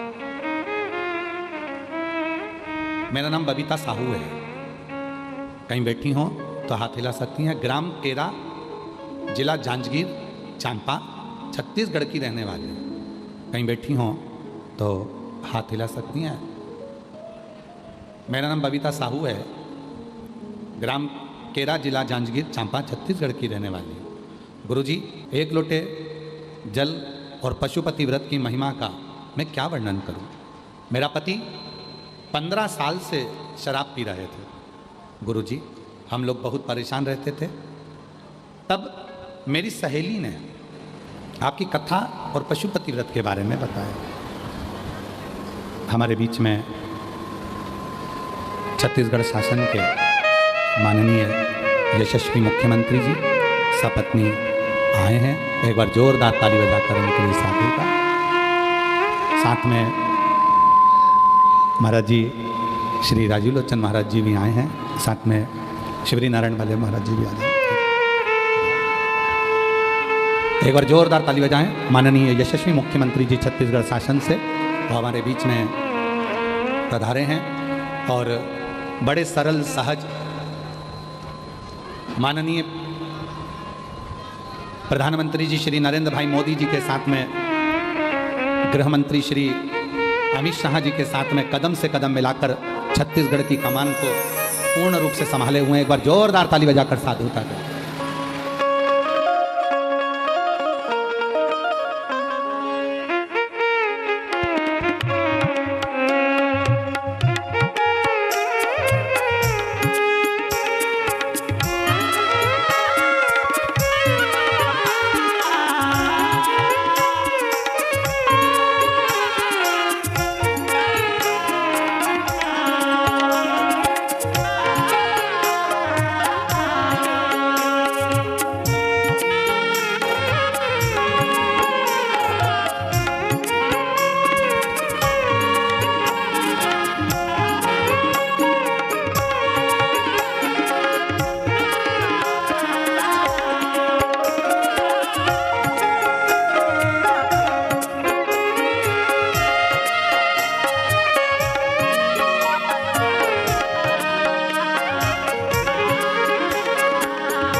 जोरदार ताली बजाएं। छत्तीसगढ़ शासन के माननीय यशस्वी मुख्यमंत्री जी हमारे बीच में श्री विष्णुदेव सहाय जी पधारे हैं और आज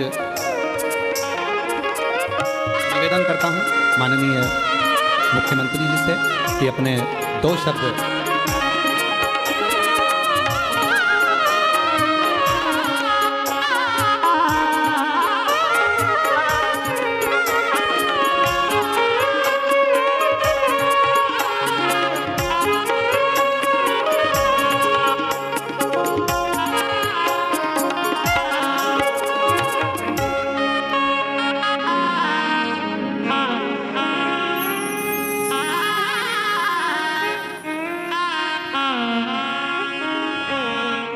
बोलिए भगवान भोलेनाथ की, भगवान भोलेनाथ की, माता पार्वती की, माता पार्वती की। हर हर महादेव, हर हर महादेव। बड़ा सौभाग्य का विषय है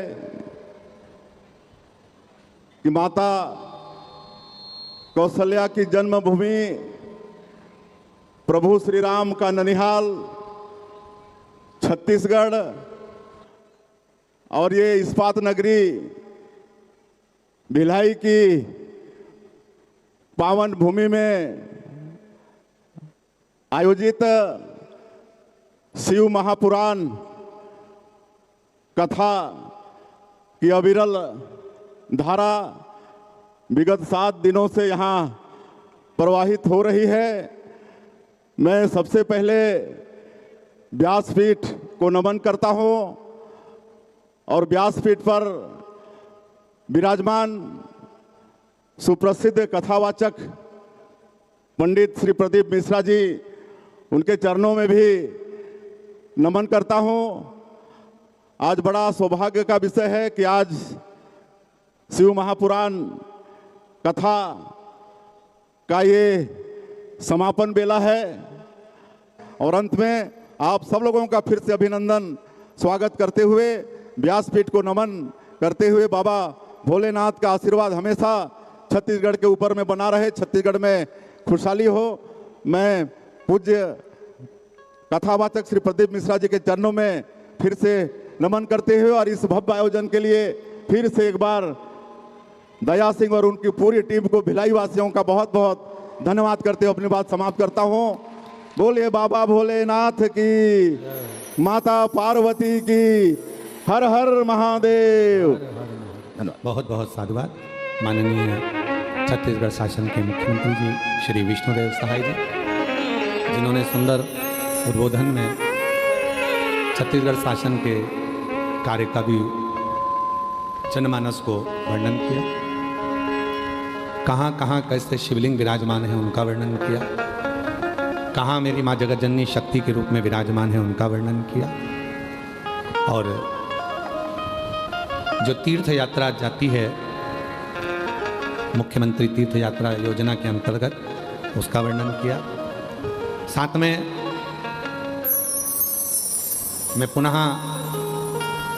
छत्तीसगढ़ शासन के माननीय यशस्वी मुख्यमंत्री जी को साधुता दूं कि आज जो छत्तीसगढ़ में जो ऊर्जा दिख रही है और छत्तीसगढ़ जो उन्नति की ओर बढ़ता हुआ नजर आ रहा है, विकास की ओर, उसमें आपकी बहुत सुंदर भागीदारी है। एक बार जोरदार ताली बजाकर उनको साधुता, सुंदर साधुता। ऐसा ही छत्तीसगढ़ हमारा विकसित हो, विकास करे, आगे बढ़े और छत्तीसगढ़ में शिक्षा, चिकित्सा, ये सब जनमानस के अंतर्गत अच्छे से प्राप्त हो, यही कामना करते हैं। हर हर। और तेरी कृपा बिना लेते श्वास तेरी कृपा से तनु तनु, बखान क्या करूं मैं लाखों के ढेर का, चपटी बबूत में खजाना कुबेर का। तो उत्तराखंड की भूमि पर, उत्तराखंड की कंदराओं में कफलक ऋषि तप कर रहे हैं, साधना कर रहे हैं। और उत्तराखंड की भूमि पर जब कफलक ऋषि तप कर रहे थे, केवल शिव की भक्ति, शिव की साधना करने का कारण केवल इतना था कि 3 प्रश्न थे, उन 3 प्रश्नों का उत्तर चाहिए। केवल कुछ प्रश्न हैं जिनका उत्तर चाहिए। 3 प्रश्न। भगवान देवती देव महादेव से प्रार्थना करें और आपसे भी निवेदन है, भगवान शिव से जब मिलें तो पूछना कि क्यों इतना देर कर आप आए नहीं और सुबह हो गई, मेरी पूजा की थाली धरी की धरी। कारण इस कारण से क्यों नहीं आए?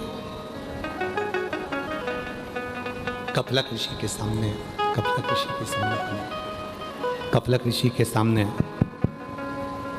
कपलक ऋषि के सम्मुख में भगवान शिव प्रगटे। और आपको अभी कहा था समर्पण, विश्वास और श्रद्धा, ये तीन। अभी माननीय मुख्यमंत्री जी कह रहे थे कि दीदी श्रीमती कौशल्या देव सहाय जी प्रत्येक कथा में आती हैं। हम कहें कि इनका भाव समर्पण शिव में बहुत है। ये भगवान शिव की ही अविरल भक्ति है। एक बार जोरदार ताली बजाएं श्रीमती कौशल्या देवी सहाय जी के लिए। समर्पण है। पार्थिव शिवलिंग का निर्माण हो, और हमने पहले भी कहा आदिवासी वनवासी क्षेत्र की जितनी भी बेटियां हैं, आदिवासी वनवासी क्षेत्र की जितनी भी बेटियां, उनको शिक्षा के क्षेत्र में कैसे आगे बढ़ना चाहिए, उसके लिए श्रीमती कौशल्या देवी सहाय जी सहायक बनकर आगे बढ़ते हैं। बहुत साधु। और मैं तो माननीय मुख्यमंत्री जी को भी साधुवाद दूंगा, जो आज हमारा केंद्र और पूरी ये छत्तीसगढ़ की पूरे आनंदमय सरकार मिलकर आज पूरे छत्तीसगढ़ को नक्सल मुक्त करा रही है। उसके लिए साधुता देता है। बहुत बहुत साधु। जहाँ पहले लोग वन में जाने में डरते थे, जहाँ वन क्षेत्र से निकलने में भय होता था, आज पूरा नक्सल क्षेत्र भगवान शिव की साधना में और कहीं ना कहीं अच्छे कर्म में लगा हुआ। मैं पुनः छत्तीसगढ़ शासन को इसके लिए साधुता दूँ। साधुता। शिव कथा कर रही है, भगवान शंकर का चरित्र कह रहा है, शिव पुराण कह रही है। कपलक ऋषि भगवान शिव की साधना करते हैं। साधना में क्या चाहिए? अभी आपको कथा में कहा था कि व्यर्थ का खर्चा और व्यर्थ की चर्चा, ये दोनों ही हमें बर्बाद कर देते हैं। शिव पूजन में ना तो तुम कभी कर्जा लो, शिव पूजन में ना तुम कभी किसी से धन लो।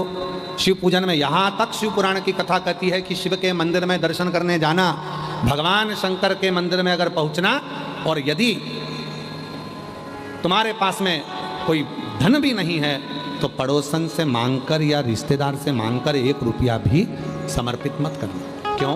अपने बाप के सामने, अपने पिता के सामने हम दूसरे से हाथ फैलाकर यदि मांग कर शिव को देते हैं तो शिव को अच्छा नहीं लगता कि मेरे होते हुए तो दूसरे से मांग रहा। मांगो शिव से, शंकर से। और मांगा है भोलेनाथ से वरदान एक, मांगा है भोलेनाथ से वरदान एक। तेरी कृपा बनी रहे जब तक जिंदगी, तेरी कृपा बनी रहे जब तक जिंदगी। मांगा है भोलेनाथ से वरदान लेके, मांगा है भोलेनाथ से वरदान लेके। शिव कथा कर रही है, मांगो शिव से और किसी से नहीं, किसी से नहीं, शंकर से। कई लोग कहते हैं भगवान से क्या मांगना, भगवान से तो मांगना ही नहीं चाहिए। किससे मांगे? तो पत्नी पति से नहीं मांगे तो क्या पड़ोसी से मांगे? बेटा बाप से ना मांगे तो क्या दूसरे से मांगे? बेटी अपने माँ बाप से ना मांगे तो क्या दूसरे से मांगे? शिव हमारा पिता है, भगवान शंकर हमारा बाप है, शिव हमारा पिता है। क्यों ना? क्यों? दुख है, तकलीफ है, कष्ट है, मांगो शिव से। हम एक पत्र पढ़ रहे थे, उस पत्र में आधा पत्र रह गया था। उस पत्र में बताया था, मेरा नाम बबीता साहू है, हम ग्राम केरा, जिला जांजगीर चांपा, छत्तीसगढ़ की रहने वाली हैं। कहीं बैठी हों तो हाथ हिला सकती हैं। मेरा नाम बबीता साहू है, ग्राम केरा, जिला जांजगीर चांपा। LED पर, आस्था चैनल पर आप पत्र को पढ़ सकते हो और अपने मोबाइल पर पत्र को पढ़ सकते हो। चांपा जिला छत्तीसगढ़, जांजगीर जिला चांपा छत्तीसगढ़ की रहने वाली हूँ। गुरुजी, 1 लोटे जल और पशुपति व्रत का मैं क्या महिमा वर्णन करूं। मेरा पति 15 साल से शराब पी रहा था। गुरुजी, हम लोग बहुत परेशान थे।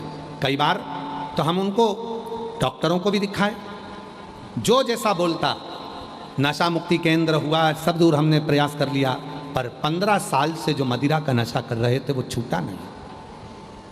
और देखो छत्तीसगढ़ पुलिस कई वर्षों से नशा मुक्ति के लिए कार्य करती आई है कि नशा शरीर को तो बेकार करता ही है, साथ में अपने घर को भी बर्बाद कर देता है। इसलिए छत्तीसगढ़ पुलिस के साथ में कदम से कदम मिलाकर आप लोगों को चलना चाहिए और प्रयास करना चाहिए कि हमारा छत्तीसगढ़ या पूरा भारत नशे से मुक्त हो। नशे से मुक्त। 15 साल से शराब का नशा कर रहे थे, सारे डॉक्टर को दिखाया, नशा मुक्ति केंद्र भी लेकर गए, सब कर लिया, पर आखिरी में नहीं छूटा। तब एक बार कथा सुनने के लिए बाबा की कृपा से हम लोग यहीं भिलाई आए। बाबा की कृपा से हमने कथा श्रवण करी। मेरे पति मुझे कथा में छोड़ने के लिए आए थे और बाबा की ऐसी कृपा हुई कि उनका मन कथा में लग गया। कथा के दूसरे दिन उनके मन में क्या आया कि उन्होंने वो उसी समय भूमि को नमन कर 15 साल से जो शराब पी रहे थे वो शराब के नशे को छोड़ दिया। और आज बाबा की कृपा से 3 साल हो गए शराब का नशा नहीं किया। बाबा शिव की कृपा कितनी है, कथा क्या देती है। बाबा पति ने तो शराब छोड़ दिया और मेरे बेटा जो मुझे लेने के लिए यहाँ आया था उसने एक दिन की कथा आखिरी दिन की सुनी थी और बाबा की कृपा ऐसी रही कि आज मेरे बेटे का इंडियन आर्मी में नौकरी भी लग गया। मैं बाबा को यहाँ प्रणाम करने के लिए आया, बाबा को नमन करने के लिए। शिव शिव है, शंकर शंकर। आप आज विराम की कथा श्रवण करने के लिए आए हैं, कथा को सुनने के लिए आए हैं। जिस भावना से, जो भाव से, बाहर का भी खोलो, जिस भावना से आप कथा को श्रवण करने के लिए आए हैं, बाबा देवाधिदेव महादेव आपकी वो कामना पूर्ण करेगा और आपकी झोली खुशियों से भरेगा। जो जैसी भावना लाया वो ऐसा ही फल पाया। बोलो बोलो सब बोलो। नहीं खाली उसे लौटाया वो मन ही मन हर्षाया और कर दिया माला माल काशी वाले लुटा दिया भंडार काशी वाले लुटा दिया भंडार काशी वाले लुटा दिया भंडार काशी वाले वो कर दिया माला माल काशी वाले लुटा दिया भंडार काशी वाले। जिस कामना से आए हो वो कामना आपकी सफल हो। कफलक ऋषि ने जो तप किया, साधुता बहुत बहुत माननीय मुख्यमंत्री जी की एक बार जोरदार करतल ध्वनि देकर साधुता। कफलक ऋषि ने जो तप किया, कफलक ऋषि ने जो साधना करी,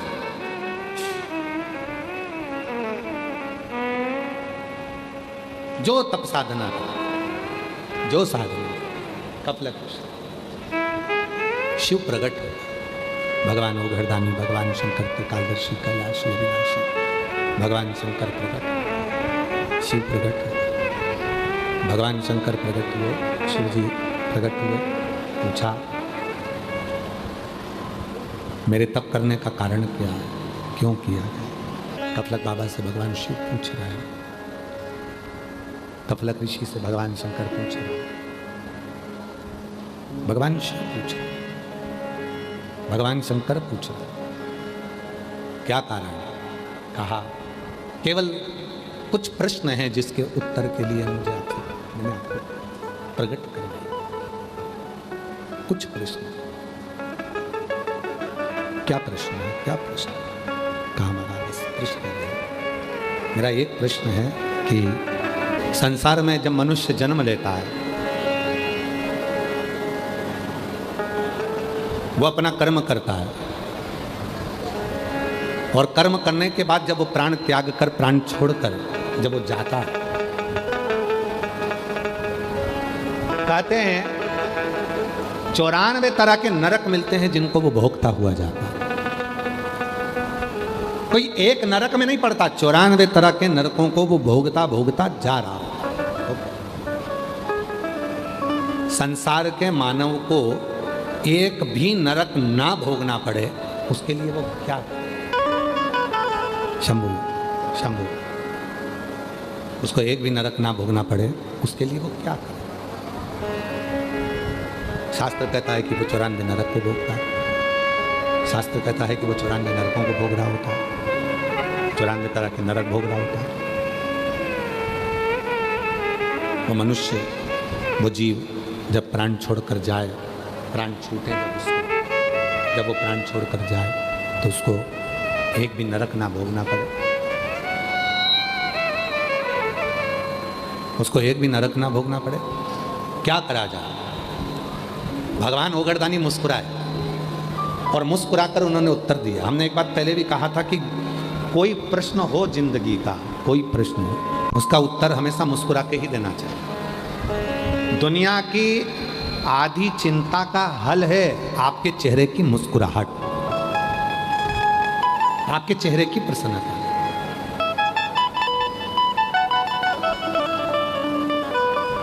जीव जब प्राण छोड़ता है 94 तरह के नरकों को भोगता है, और 94 तरह के नरक को भोगने के बाद फिर जीव 94 तरह के नरक को भोगने के बाद में फिर वो जीव जाता है। उस जीव को 94 तरह के नरक भोगना ही नहीं पड़े, उसके लिए क्या करें? क्या करें उसके लिए कि उसको 94 तरह के नरक ही ना भोगना पड़े? शिव जी ने कहा कि कपलक जी, उसका एक साधन है, नाम जप, केवल नाम जप। चाहे तुम राम नाम जप लो, चाहे तुम कृष्ण नाम जप लो, चाहे तुम शिव नाम जप लो, तुम्हारी मर्जी पड़े जो जपो, पर यदि नरक से छूटना है, नरक से यदि छूटना है तो भगवान के मंत्र जाप करना ही पड़ेगा। अब कई लोगों ने भेद बता दिया कि स्त्रियां ओम नमः शिवाय नहीं बोल सकती, उनको नमः शिवाय बोलना चाहिए। फिर किसी ने कहा कि नमः शिवाय बोलना चाहिए, कोई कहे ओम नमः शिवाय बोलना चाहिए, कोई कहे ये बोलना चाहिए, कोई कहे पुरुष को ये बोलना चाहिए, कोई कहे ये बोलना चाहिए, कोई कहे वो बोलना चाहिए। सब अलग अलग तरह का बताए कि ये करो वो करो। शिव महापुराण सीधा सीधा कह दी, कुछ ना करो, अगर तुमसे ना बने तो श्री शिवाय नमस्तुभ्यम, श्री शिवाय नमस्तुभ्यम,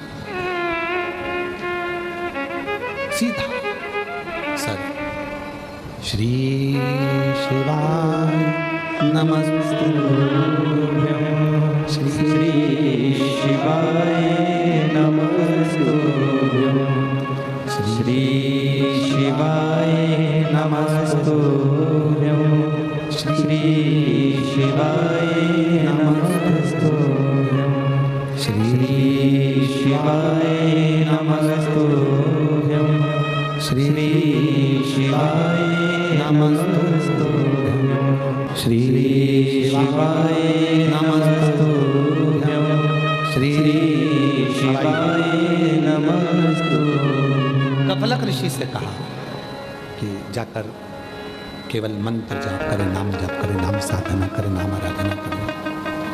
जब मंत्र का जाप करोगे, नाम जाप करोगे, नाम स्मरण करोगे, नाम जप करोगे, नाम कीर्तन करोगे, नाम जप करोगे, तो नरक नहीं, सारे नरक, कोई नरक नहीं भोगना पड़ेगा, नरकों से मुक्त हो जाएगा, नरक से मुक्त हो जाएगा, नरकों से मुक्त हो जाएगा। नाम जपने को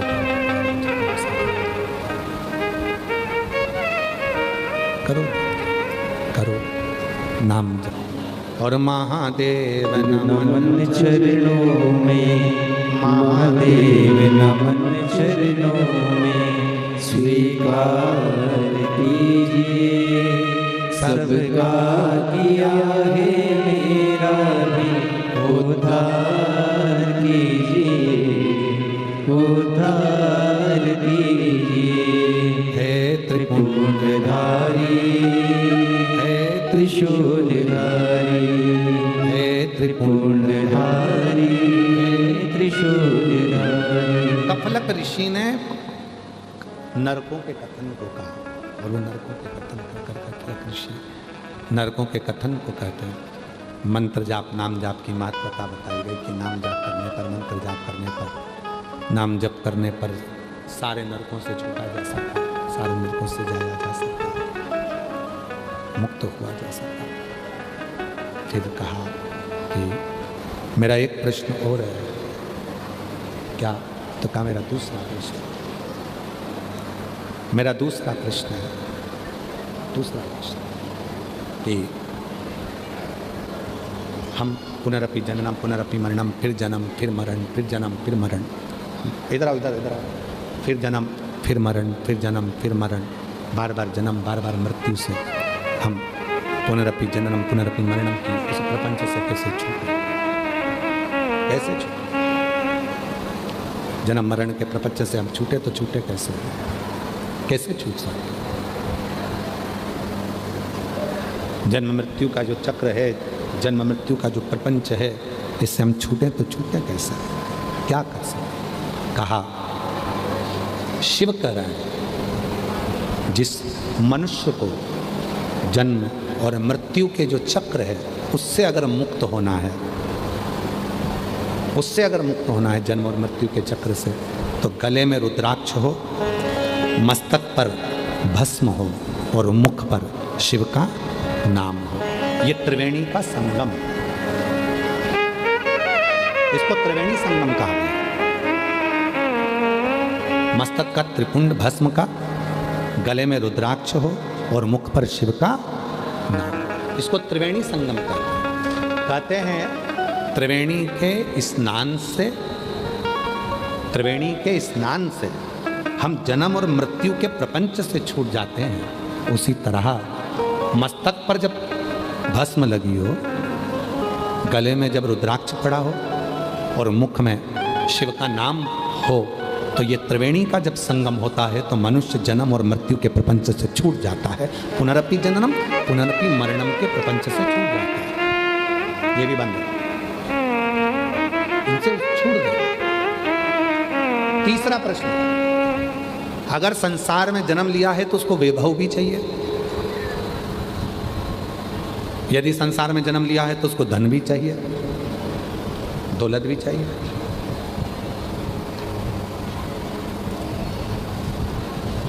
नहीं है उसके पास इतना वैभव, नहीं है उसके पास इतना धन, तो वो धन कैसे प्राप्त कर सकता है? बाबा जी, जगत गुरु शंकराचार्य जी ने कनक धारा स्तोत्र का पाठ बताया था लक्ष्मी के। जगत गुरु शंकराचार्य जी ने अपनी भाषा में उसका वर्णन किया और वो स्वयं शिव का दिया हुआ है, शंकर का दिया। इसलिए जगत गुरु शंकराचार्य जी ने कनक धारा स्तोत्र का स्मरण कर कहा, जब मनुष्य धन विहीन होता है, वैभव विहीन होता है, उसके पास में संपदा नहीं होती है, और अगर वो मेरे ही शिव नाम से, कुबेरेश्वर नाम से, शिव नाम से, कुबेर भंडारी के नाम से लाल चंदन का लेपन कर कर जब वो जल समर्पित करना प्रारंभ करता है, तो निश्चित है उसके घर में वैभव की वृद्धि होना प्रारंभ। एक पत्र अच्छा है, पत्र अच्छा है, देखिए।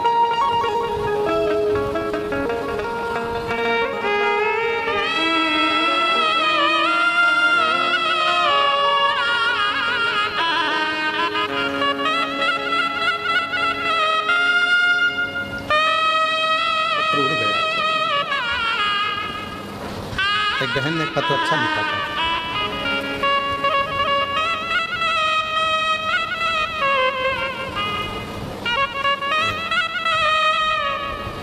देखिए, मेरा नाम उमेश्वरी सिन्हा, पति प्रहलाद सिन्हा, नगर पंचायत नरहरपुर जिला कांकेर छत्तीसगढ़ की निवासी हूँ। मेरा मोबाइल नंबर ये है। भोलेनाथ जी की महिमा का अपार है।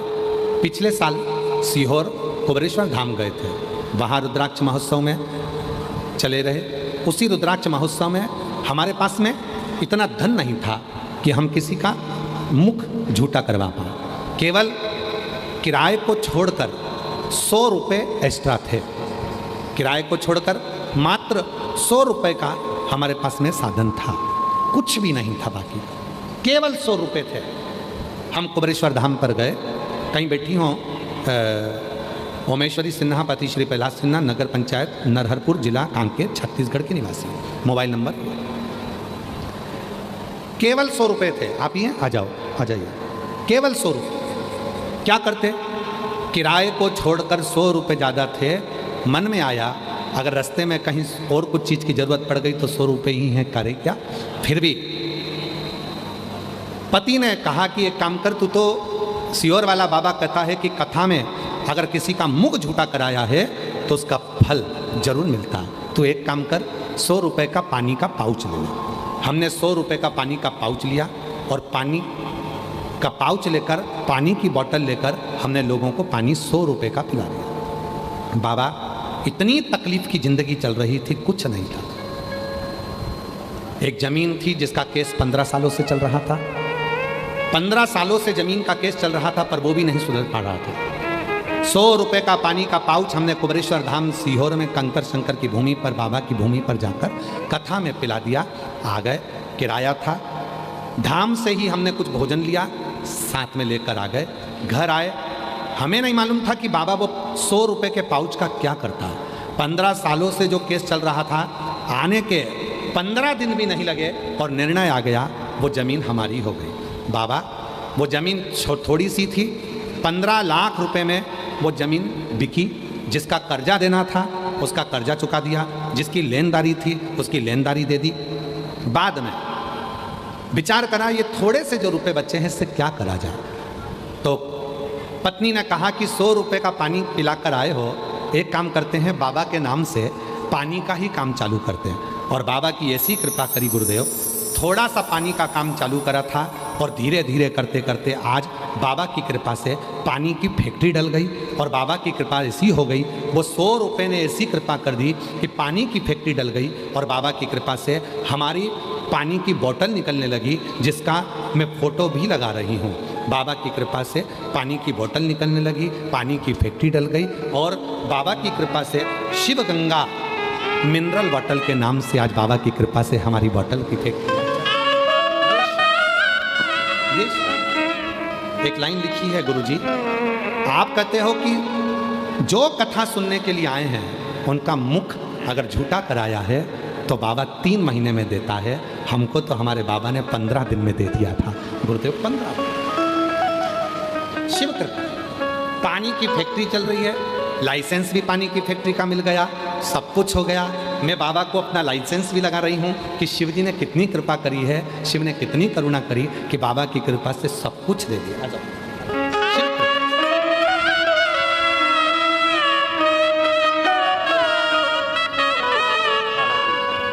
किस्मत वालों, भाई कह रहे बहन कर रही हैं, हमने तो सोचा ही नहीं था कि पानी दिया और पानी ही बाबा ने खुलवा दिया। ये शिव की उदाहरण। किस्मत वालों को मिलता है भोले तेरा दरबार। किस्मत वालों को मिलता है भोले तेरा दरबार। सच्ची सरकार तुम्हारी, सच्ची सरकार तुम्हारी, सच्चा है दरबार। किस्मत वालों को। शिव कथा कर रहे हैं, शिव की सेवा खाली नहीं जाती। भगवान शंकर की सेवा कभी खाली नहीं, शिव की साधना कभी खाली नहीं जाती। करो। 7 दिन मिले थे जो तुमको प्राप्त हुए थे, उन 7 दिन में आपने कितनी सेवा करी, कितना भजन करा, कितना कीर्तन करा, उसका फल तो मेरा भोलेनाथ तुमको देगा। कफलक ऋषि को दर्शन देकर भगवान शिव वहीं रहे और कपिलेश्वर महादेव के नाम से उत्तराखंड में आज भी शिव जी विराजमान। बोल कपिलेश्वर महादेव जो बंधनों से मुक्त करते, बंधनों से। आगे वर्णन आया है 12 ज्योतिर्लिंग का। तुमरुका जी चंचुला देवी को सोमनाथ जी का वर्णन करते हैं। चंद्र को काया का रोग हो जाता है, उस रोग से मुक्त करते हैं। फिर वर्णन आता है मल्लिकार्जुन का, जहाँ भगवान शिव और पार्वती स्वयं जाकर षडानंद कार्तिकेय जी को दर्शन देते हैं। अगला वर्णन है श्री महाकाल जी का। दूषण नाम के राक्षस का संहार कर कर भगवान महाकाल बन जाते हैं। फिर वर्णन है ओमकारेश्वर का, विंध्य नामक पर्वत को दर्शन देकर बाबा ओमकार बन जाते हैं। केदारनाथ जी का वर्णन आया, नर नारायण को दर्शन दिया, श्री केदार के रूप में विराजमान हुए। कुंभकर्ण की पत्नी करकटी से एक बेटा हुआ भीम, जिसका संहार करा, शिव जी का नाम भीमाशंकर हो गया। मनु शत्रुपा को दर्शन देकर भगवान विश्वनाथ जी के रूप में विराजमान होते हैं।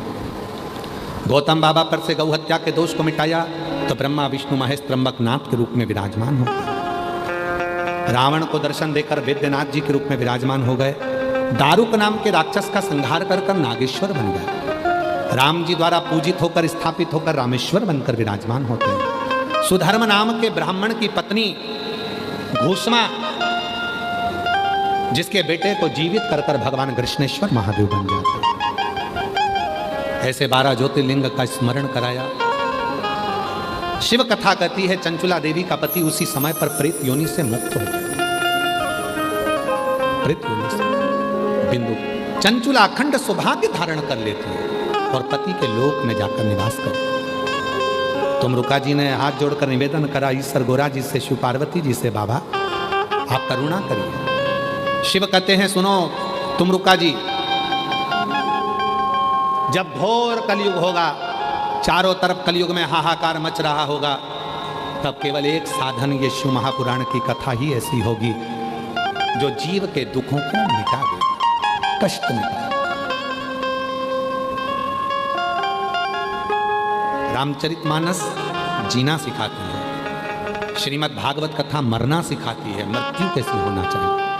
और शिव महापुराण की कथा एक ऐसी है जो मनुष्य को संसार में रहकर अपने दुख को नष्ट कर कर अपने जीवन को सुखी कैसे बना सकते हैं वो सिखाती है।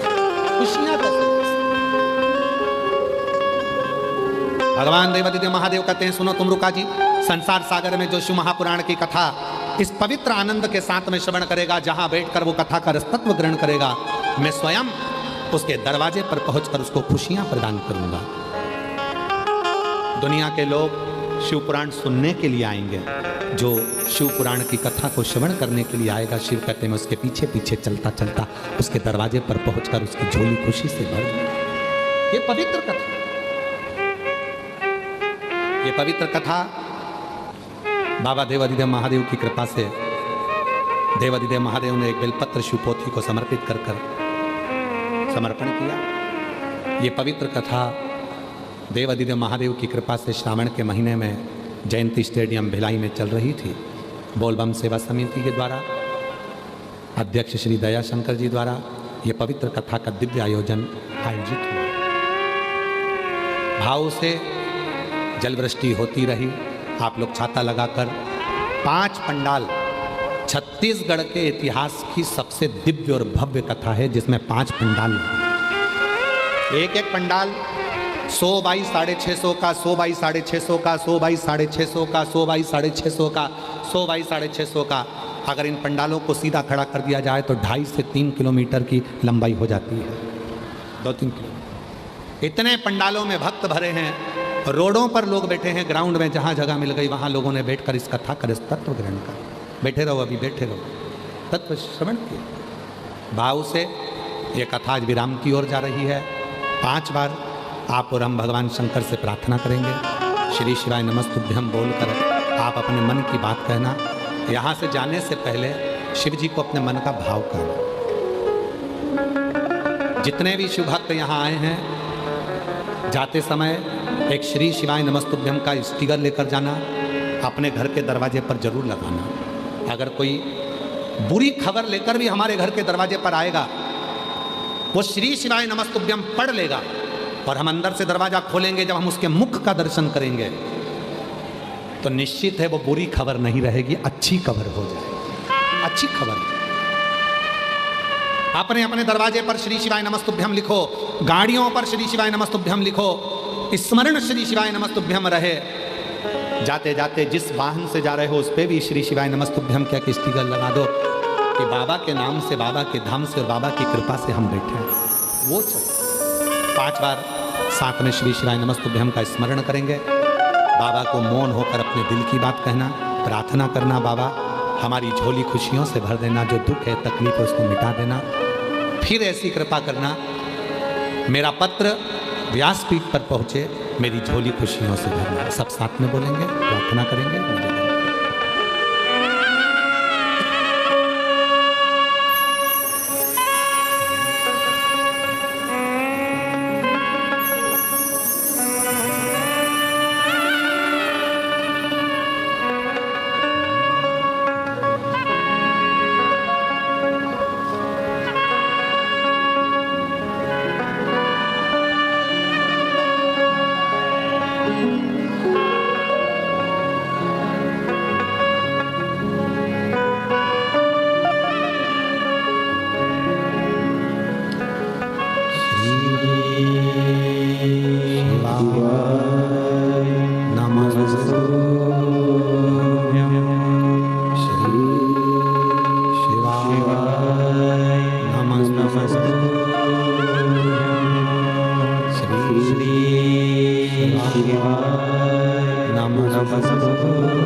पवित्र कथा कर रही है, शिव महापुराण की कथा वर्णन करती। मेरा ओघड़दानी आप सबकी मनोकामना पूर्ण करे। बोलबम सेवा समिति को भी बहुत बहुत साधुवाद। श्री दया सिंह जी को बहुत बहुत साधुवाद, जिन्होंने इस दिव्य कथा का 3 बार आयोजन किया। यहाँ की संपूर्ण पुलिस प्रशासन को, यहाँ के प्रशासनिक अधिकारियों को साधुवाद। मैं आमंत्रित करता हूँ श्री दया सिंह जी को आएँ और आभार व्यक्त करें। बड़े भावों के साथ, आनंद के साथ पूरे भिलाई जयंती स्टेडियम में आए हुए शिव भक्तों से निवेदन है, जब जाएं आरती के बाद तब भूमि को नमन कर कर, प्रणाम कर कर जाना। बाबा को अपने मन का भाव कह कर जाना, विनय कर कर जाना, निवेदन कर कर जाना। बाबा से प्रार्थना करना कि फिर वापस ये पवित्र कथा अपने क्षेत्र में हो। आज ये 23 अगस्त को कथा विराम हो रही है। 25 अगस्त को शिव भक्त जो कावड़ यात्रा में आ रहे हैं, सुबह 9 बजे सीवन नदी के तट से सीहोर में कावड़ निकलेगी, 11 किलोमीटर तक चलेगी। कामना कावड़ प्रदोष की रहती है। जिस कामना कावड़ में आप अपना भाव लेकर आते हैं, हृदय से उस कावड़ का आनंद लेंगे, जीवन को धन्य बनाएंगे। श्री दया सिंह जी आभार व्यक्त करते हुए एक बार जोरदार ताली बजाकर साधुता हर हर